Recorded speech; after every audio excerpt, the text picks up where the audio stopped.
going on, guys? This is Matthew Suttig with the Brick and Bolt Real Estate Team right here at RE/MAX First Choice. So I get a lot of questions, the main one being, how do I buy a house? It's a very reasonable question. I think there's a lot of misinformation out there. I think a lot of people who think they can't actually buy a house can in fact buy a house. But the first step is to always reach out to a lender. This person will be able to sit you down and go through your budget and explain the process as far as getting a mortgage. By the end of your conversation, he'll hopefully be able to give you a pre-qualification or pre-approval that simply states that the bank is willing to give you a loan for up to, say for the sake of arbitrary numbers, the bank will give you a loan for up to $300,000. Well, with that, we can not only start to make offers, but we also know a definitive price range to start looking in. Once you have that, feel free to reach out to me. You can give me a call at 302-312-0515, and we can start looking. As we get to looking and we start narrowing down your criteria and you find the house you like, we can make an offer on that house. Once the offer, if the offer I should say, is accepted, we're not quite there yet because there are still a few things that need to happen on both sides for you to get the keys to this house. The first is usually getting a deposit check over to the sellers. So a deposit check is usually 1% of purchase price. So in this example, it'll be $3,000.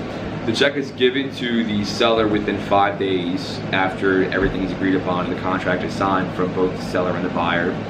This deposit, it's called an earnest money deposit in some cases. It just keeps you in contract. If you break the contract or you throw your hands up and decide to walk away, the seller can actually, and in most cases will actually, keep that $3,000 deposit. So it's really just there to keep you honest and to keep you in contract. It actually goes into your down payment, so you do see that money again, so don't worry too much about that. But after that, you typically have about 7 days once the contract is signed to make your mortgage application and start working on the mortgage for that house in particular. After that, we then have negotiation. We then have inspections, I should say. I have a list of inspectors that I love using, so you won't have to find your own inspector. You will be at the inspection, as will I.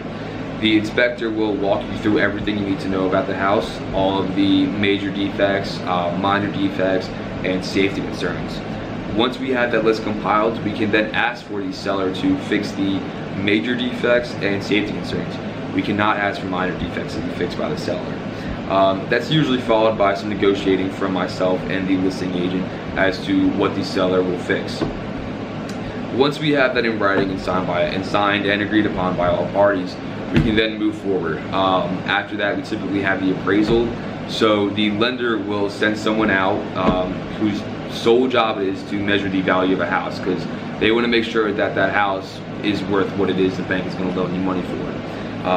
So once that comes back, we're usually almost there. The attorneys still have to finish their title search, still have to conduct a survey on the property, and still have to do some back-end stuff. But given that there's no cloud on title, so that the seller actually owns the house and they're not making anything up, we go to settlements, or closing I should say. So at the table, you get your keys, you hand over all the money, everyone shakes hands and walks away, and you get your house and you can move it that same day. So I know this was a little bit vague. I'll be making more videos to go into more details each of these steps. But if you guys have any questions in the meantime, feel free to give me a call at 302-312-0515 or reach out to me right here on Facebook. I hope to hear from you guys.